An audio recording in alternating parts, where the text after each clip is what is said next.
অবৈধ প্রার্থীদের মানব না। আমার আসলে কেন ঘোষণা করার জন্য নাই। আমি রক্ত দিচ্ছি স্থায়ী কমিটির মেম্বারের প্রার্থী। আজকে আপনারা আমার কাছে নেতৃবৃন্দ না আসা পর্যন্ত আমি এখান থেকে করবো না। অবৈধ প্রার্থী ঘোষণা আমার দেশের নিয়মটা কে পাঠিয়েছে?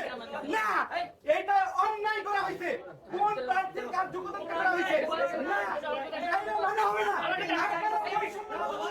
আপনারা বৈষম্য করেন।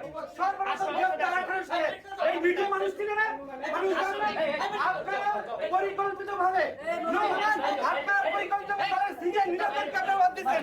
না, আমার কাছে নেতা কর্মী আসা পর্যন্ত আমার সঙ্গে নর্মাল মানুষের ঘোষণা হবে, আমি যাব না। আমার নেতা কর্মী গাজীপুর থেকে আসতেছে, আপনারা অবৈধভাবে এই সংগঠনের স্থায়ী কমিটির মেম্বার সর্বপ্রথম গ্রেফতার মাহফুজুর রহমান খান দাখিল করেছে। আজকে আমার আসন অন্য মানুষের ঘোষণা হবে না। আমার গাজীপুরের নেতৃবৃন্দ আসার পূর্ব পর্যন্ত আমি লড়বো না। অবৈধ প্রার্থীদের মানবো না, কেউ মানবে না। নো, আপনার বৈষম্য হবে, আমার সাথে বৈষম্য করছেন না, না, না। আমাকে চিনে না মিডিয়া, জয়বাবুর সংগ্রাম ওনার সাথে আন্দোলন। আমি বাবু ঢাকা বিশ্ববিদ্যালয় থেকে 6 বছর আন্দোলন সংগ্রাম করছি। আমি ভিতরে যাবো কেন?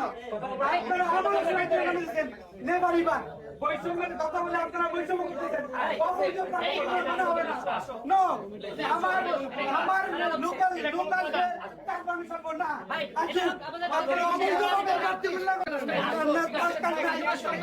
দরকার নাই,